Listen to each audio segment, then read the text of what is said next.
chosen one. Something sacred is stirring in your spirit because heaven has called a pause for you. Not everything is about to change. Everything already has. That weight you've been carrying in silence, the shadow you thought was permanent, the battle you believed would never end. This is the moment where God draws a line and says, "No further." The decree has gone forth. It is finished. Right now, you're not watching by accident.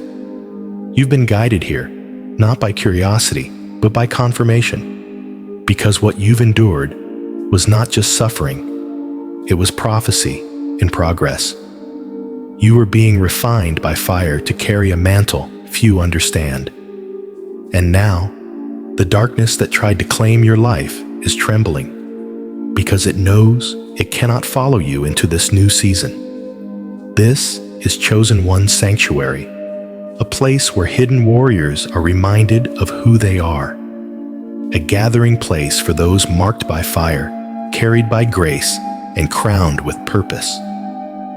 Here, we don't just talk about survival, we testify to resurrection. We declare what Scripture has already affirmed in John 19:30. When Jesus spoke the words, "It is finished," he wasn't announcing defeat. He was sealing your deliverance. If your soul has ever whispered, "Why does the struggle never end?"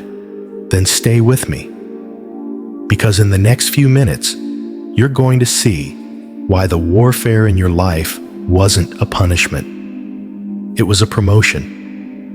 Why your hidden tears were not wasted, but recorded. And why you'll never walk through that same darkness again, not because you escaped it, but because heaven ended it. There is a prophetic shift unfolding even now. And once you see it, you cannot unsee it. Let us begin. The storm you survived was never just about you. There are storms that shake the walls around you. And then there are storms that are sent to shake the foundations within you. The storms you've walked through were not random weather patterns of suffering. They were ancient in origin, generational in impact, and prophetic in purpose. You were not just battling your own pain. You were confronting centuries of spiritual assignment. Curses passed down like heirlooms, cycles rooted in bloodlines, strongholds disguised as personality traits. And the moment you began to awaken, to question, to resist, you became a threat, not just to darkness in your own life, but to the structures of bondage in your entire lineage. Chosen One, you have survived things that others did not. Not because you were stronger, but because you were marked.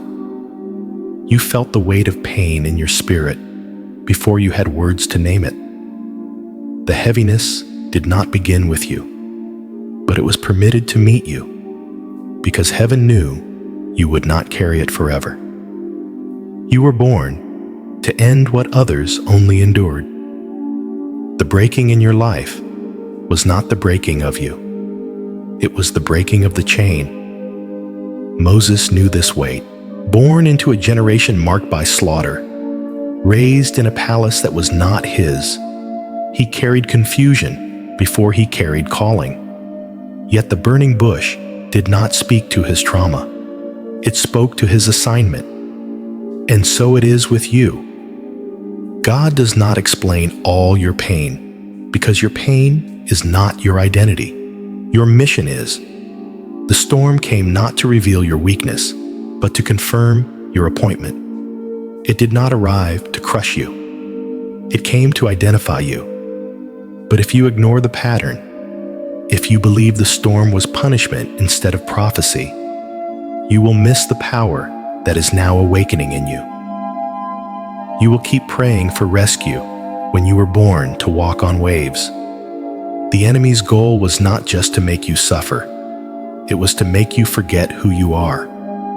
Because when a chosen one forgets their identity, the whole bloodline remains in chains. Now you stand, not as the one asking why, but as the one declaring no more. You are the storm's reversal. You are the first voice in generations to say, "This ends with me." And the very hell that hoped to bury you will now watch you rise and pull others with you.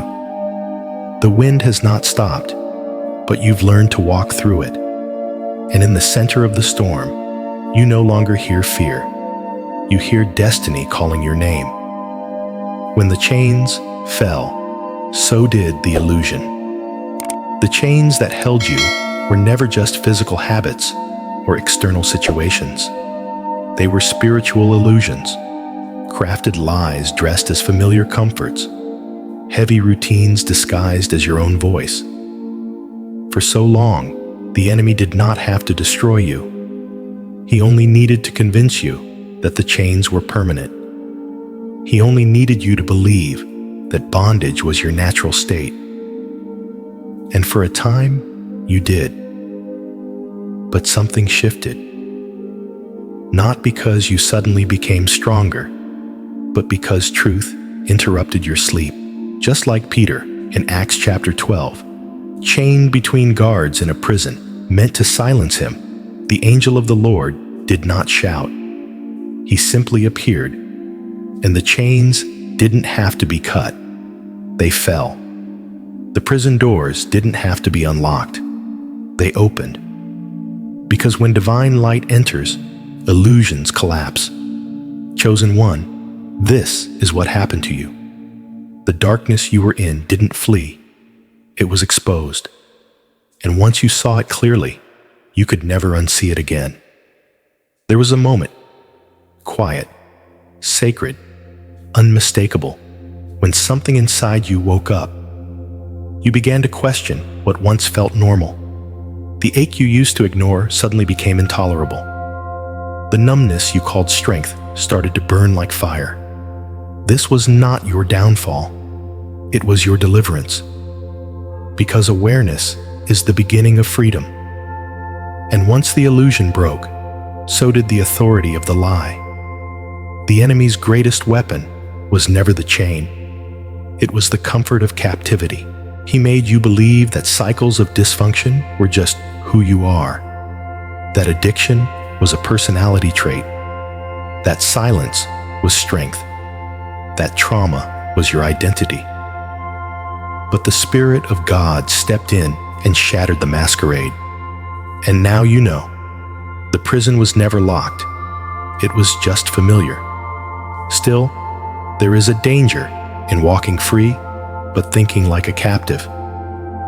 Chains can be gone, yet the echo of their presence can linger in your mind. That's why Egypt had to be taken out of Israel after Israel left Egypt. The Exodus was not only about location, it was about transformation. If you do not let truth rewrite your vision, you will rebuild what God has destroyed. But today, you are seeing with new eyes. The illusion has lost its grip. The narrative has shifted, and the voice of the accuser is now just noise behind you, fading with every step you take toward light. What once defined you is now behind you. What once named you no longer has permission to speak. And where there was confusion, now there is clarity. You were never the chain. You were always the key. The illusion has fallen, and you are finally seeing the landscape of freedom for what it truly is, a wide space with no walls, and your name written in the sky. You were chosen long before the battle began, before the first attack, before the betrayal, before the sleepless nights. You were chosen. This truth does not begin at your birth or your baptism. It begins in the eternal mind of God, where your spirit was known, formed, and anointed before you ever touched the earth. You were not created in reaction to crisis. You were not born as an accident of time. You are the response of heaven to a problem on earth. The battle did not make you chosen. The battle revealed that you were chosen all along. The enemy's strategy makes more sense when you understand this. He didn't fight you because you were weak. He fought you because you were marked. Even before you knew your name, the enemy saw the signature of heaven written on your spirit. He saw a warrior forming in silence, a disruptor growing in pain, a deliverer learning to breathe through disappointment. He attacked what you hadn't even discovered yet. Jeremiah heard the Lord say it plainly. Before I formed you in the womb, I knew you. Before you were born, I set you apart. I appointed you as a prophet to the nations. That is not just a verse. It is a blueprint. You, too, were set apart. Not when people recognized you, but when God imagined you. And every struggle you've endured has only verified what heaven already confirmed. You were not sent here to blend in. You were sent here to break through. And that's why the opposition was so specific. The attack on your mind wasn't random. The pattern of rejection wasn't coincidence. The repeated sabotage, the silence, the delay. These were all assignments designed to bury what God had already begun. But what hell forgot is that divine calling cannot be buried by temporal pressure. And even when they tried to silence you, your presence alone preached sermons louder than your words ever could. But this is where many fall, forgetting their chosenness and mislabeling their process. They mistake the pit for disqualification, the fire for punishment, the silence for abandonment. And when they forget who chose them, they begin to live like they have no assignment at all. Chosen one, do not let the war convince you you were never selected. The intensity of the battle proves the weight of your purpose. Let this truth burn deeper into your spirit. You were chosen before the battle, and the battle bowed before your choosing. You did not earn it. You were born into it. You are not trying to become something. You are remembering who you've always been. And now, what was hidden is being reawakened. Heaven's seal has not faded. It is alive in your bones, and it is speaking louder than the storm. Cycles that tried to claim you are now canceled. There are cycles that begin with your decisions, and there are cycles that began before you ever had a voice. Patterns that seem inherited. Reactions you never remember choosing. Pain that echoes like a family name. Chosen one, the battle you're in didn't start with you, but it is ending with you. You were chosen not just to be healed. You were chosen to be the last link in the chain. Cycles are clever. They disguise themselves as personality traits, generational curses, relationship patterns, poverty mindsets, emotional shutdowns. The enemy doesn't always come through crisis. Sometimes he comes through repetition, hoping that if something happens long enough, you'll stop questioning whether it's meant to be there. But the Spirit of God is revealing this now. Just because something is familiar doesn't mean it's from Him. You've seen it, haven't you? The same failures resurfacing at critical moments. The same sudden silence when you're about to step into purpose. The same shame after glimpses of freedom. The timing has been too perfect. The sabotage too rehearsed. These are not random trials. These are coordinated cycles. But the decree over your life is louder than the pattern beneath your feet. It is finished. Consider Gideon, hiding in a wine press, threshing wheat in secret, his life shaped by the cycle of Midianite oppression. Year after year, harvest after harvest, Israel labored only to lose. And when God approached him, He didn't say, "I will end the cycle." He said, "Go in the strength you have." Because when a chosen one rises, the cycle breaks. The deliverance isn't waiting. It's already been appointed. And now, like Gideon, you are realizing that your presence is not proof of survival. It is the signal that the season has shifted. But let this truth pierce deeply. If you deny the cycle exists, you will empower it to remain. If you normalize what God has come to cancel, you will end up protecting the very thing that was sent to destroy you. That's why this awakening is so vital. You are not just being healed. You are being recalibrated. Your bloodline is being rerouted. Your legacy is being rewritten. This is not just about freedom for you. This is about the inheritance of those who come after you. Because when cycles are broken in the life of a chosen one, generations begin to breathe differently. Children dream beyond limitation. Homes speak peace instead of survival. And curses lose their memory in your lineage forever. The pattern has lost permission. The loop has been interrupted. And the curse that tried to define you has just encountered something more ancient than its grip, God's original intention. The silence you carried was the training ground, chosen one. The silence you walked through was never emptiness. It was preparation disguised as absence. In the seasons when no one saw you, when your prayers echoed back unanswered, when even your own reflection seemed unsure, heaven was closer than your breath, not speaking, but sculpting, not distant, but deliberate. Silence is the language God speaks when He's building something eternal. Ask Moses, who spent 40 years in the wilderness with no voice, no title, no audience, only sheep and questions. Ask Joseph, who sat forgotten in a prison cell while the dream seemed to rot in the shadows. Ask Hannah, whose womb stayed closed as year after year she brought silent tears to the altar. Each one was hidden. Each one misunderstood. Each one believed for a moment that maybe they had been overlooked. But heaven wasn't ignoring them. Heaven was establishing them. There are things God will only form in silence. Humility without humiliation.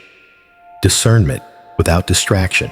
Authority that doesn't need applause. The silence was not punishment. It was intimacy without witnesses. And in that place, the Spirit whispered truths too sacred to be spoken over microphones. That's why your soul changed before your circumstances did. That's why your confidence grew in rooms no one entered. That's why your voice got stronger even while your platform stayed invisible. But the enemy tried to twist the silence. He tried to make it feel like rejection. He whispered that your quiet season meant you were disqualified, that no breakthrough meant no favor, that if God really called you, the doors would be open by now. That lie was the loudest thing in the silence, but it wasn't true. What the world called inactivity, God called incubation. Because when God prepares a chosen one, He hides them. Not because they're not ready to be seen, but because the world isn't ready to witness the glory they carry. The silence you endured was sacred. It trained your eyes to see in the Spirit. It trained your ears to hear beyond noise. It trained your heart to stay steady when everything else shakes. If you misinterpret silence, you'll abort the mission. You'll walk away just before the unveiling. But you didn't. You stayed. You remained. You waited while it felt like nothing was moving. And now, the silence is lifting. Not because heaven was done speaking, but because you finally heard what couldn't be shouted.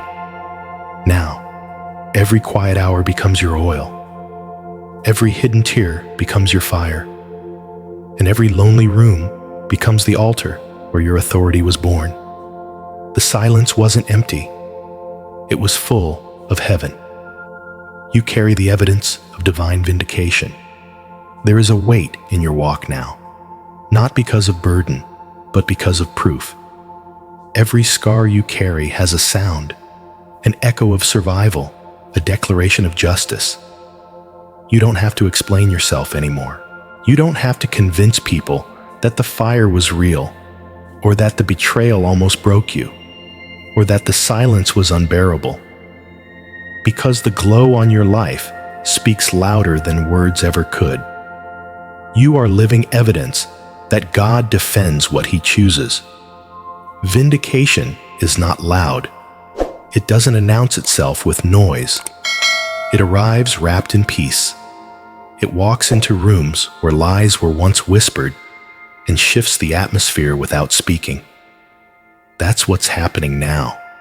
The same places where you were mocked will witness your rising.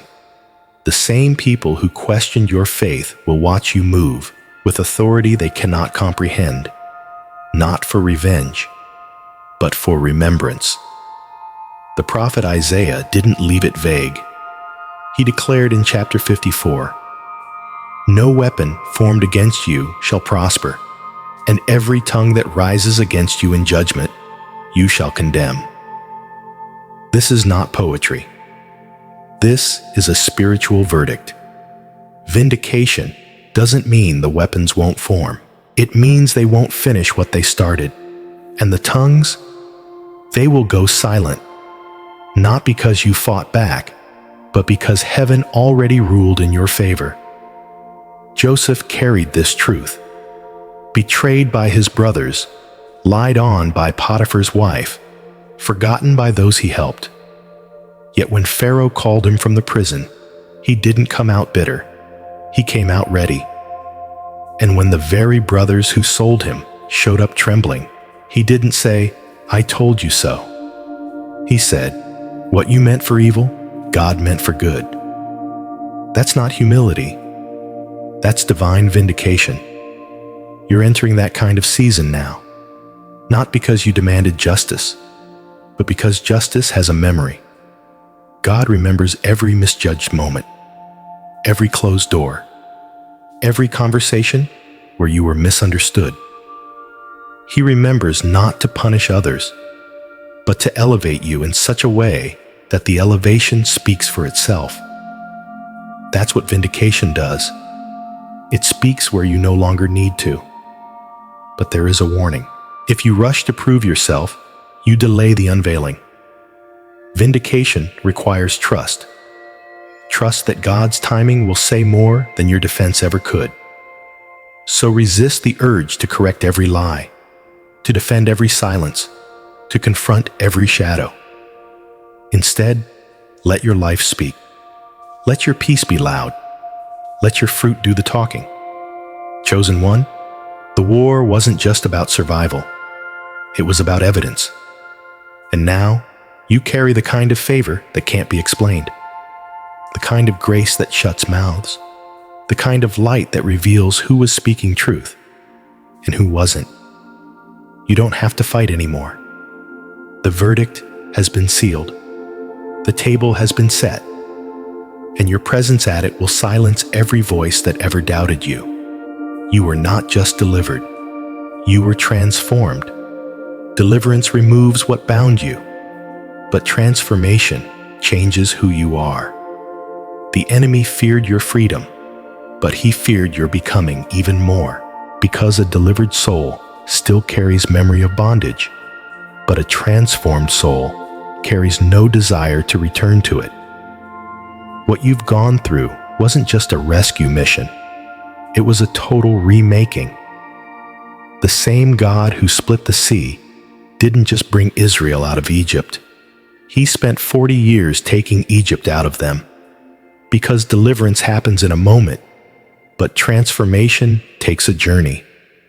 That's what these years have been for you.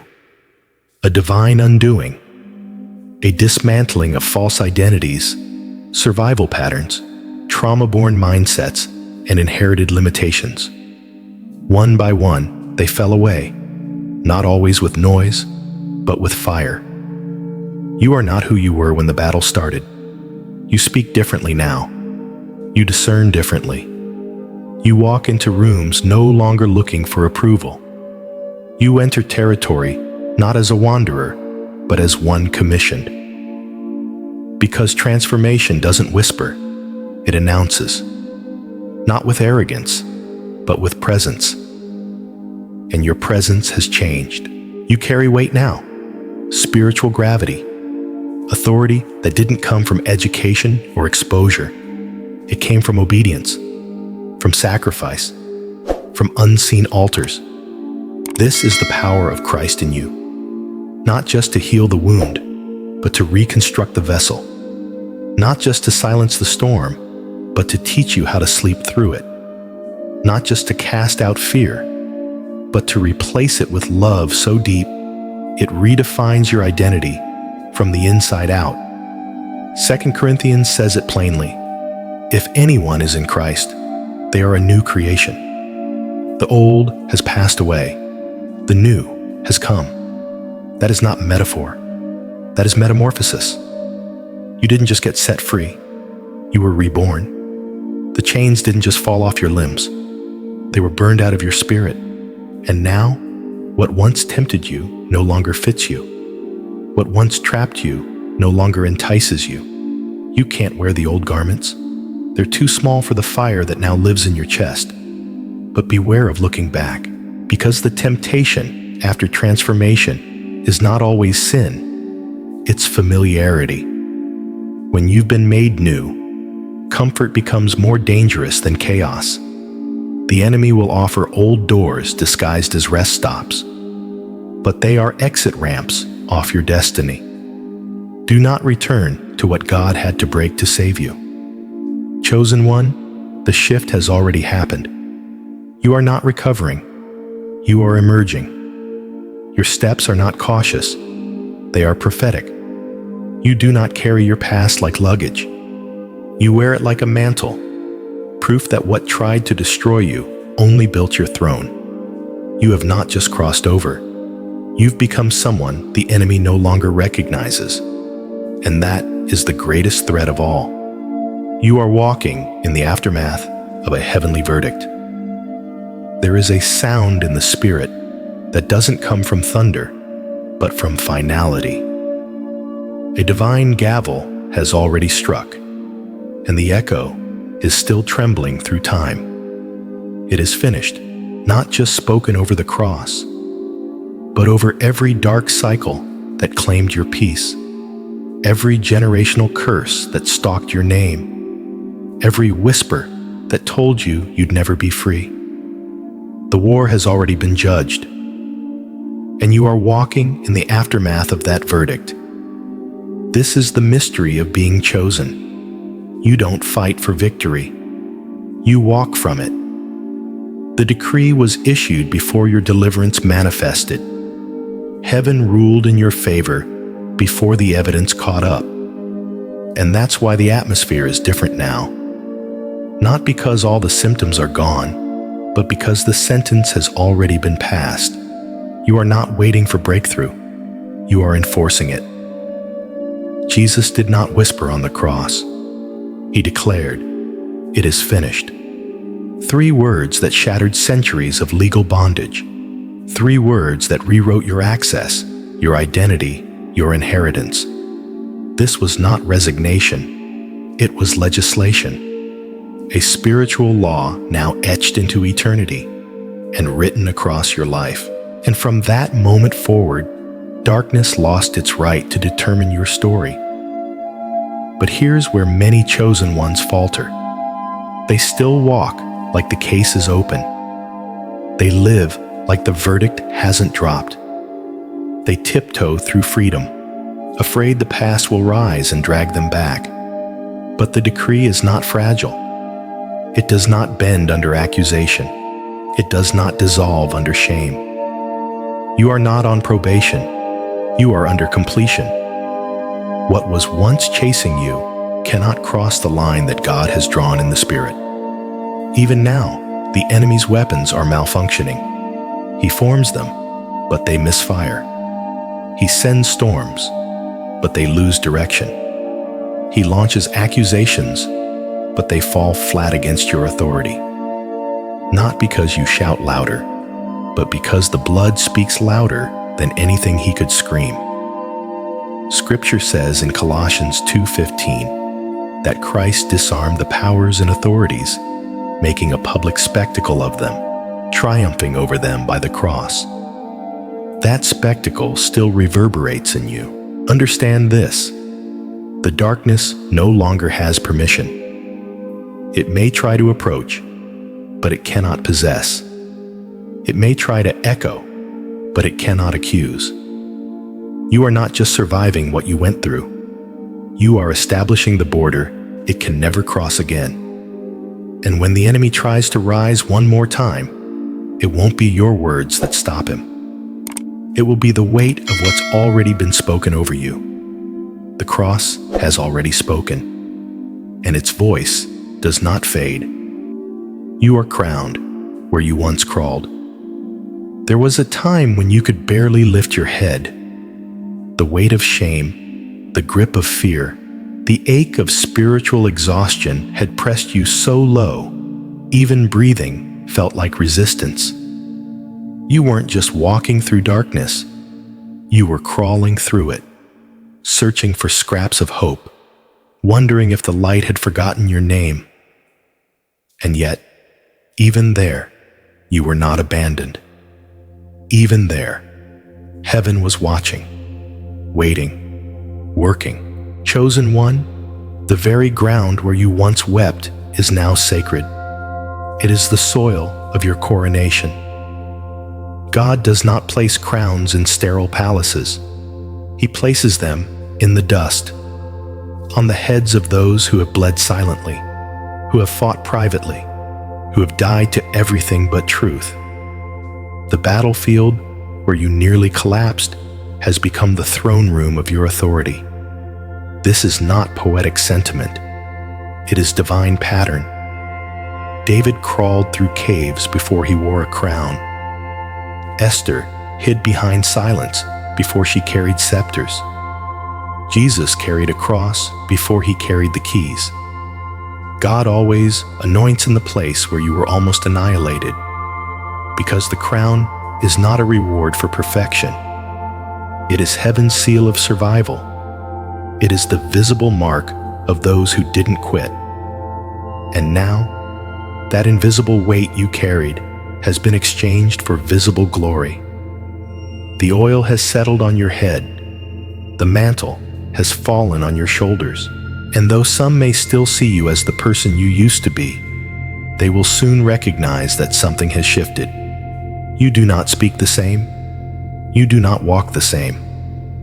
The crawl is over. You move with royal rhythm now. But there is responsibility in the crown. It is not for show. It is for warfare. It is not for ego. It is for intercession. When God crowns a chosen one, he entrusts them with territory, both seen and unseen. You now carry atmospheres. What once overwhelmed you, you now shift. What once silenced you, you now rebuke. And when you walk into a room, heaven walks in too. Still, there will be moments when you feel the weight again, not of shame, but of calling.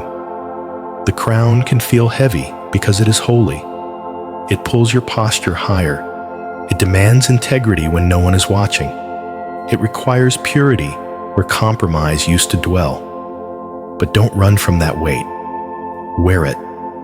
The heaviness is proof you're carrying glory, not guilt.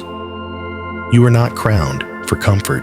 You are crowned for conquest. And the path forward is no longer one of crawling, but of dominion. The ground that once held you down now rises beneath your feet. And every tear you cried in the dust now shines like jewels in the crown you bear. You are crowned, chosen one, not by the hands of men, but by the decree of heaven. There comes a moment in every chosen one's journey when you realize the darkness wasn't the enemy. It was the doorway. What once felt like abandonment now reveals itself as alignment. What seemed like silence was the sacred sound of heaven forming your identity behind the veil.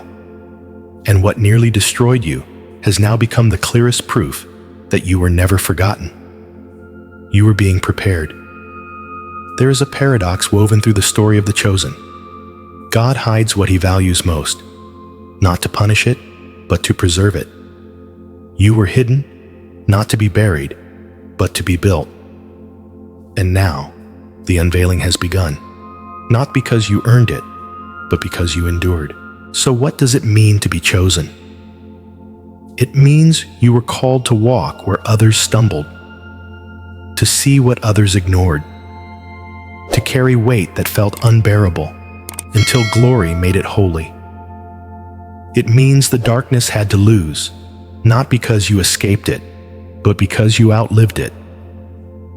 You've become the kind of light that darkness cannot comprehend. And here's the mystery that lingers. What if the struggle wasn't meant to stop you, but to stretch you into someone the world couldn't predict? What if the fire was never your prison, but your forge? You will never walk through that darkness again. Not because the path has changed, but because you have. If this word resonated deeply with your spirit, I invite you to let it echo forward. Like this message as a sign of agreement. Share it with someone still crawling through their own valley. Subscribe to Chosen One Sanctuary so these words of light keep reaching the hidden ones. And if something in this message stirred your soul, leave a comment below. Your insight, your reflection, your declaration could be the exact torch someone else is waiting to see. You are not just a listener. You are a keeper of the flame. And together, we rise.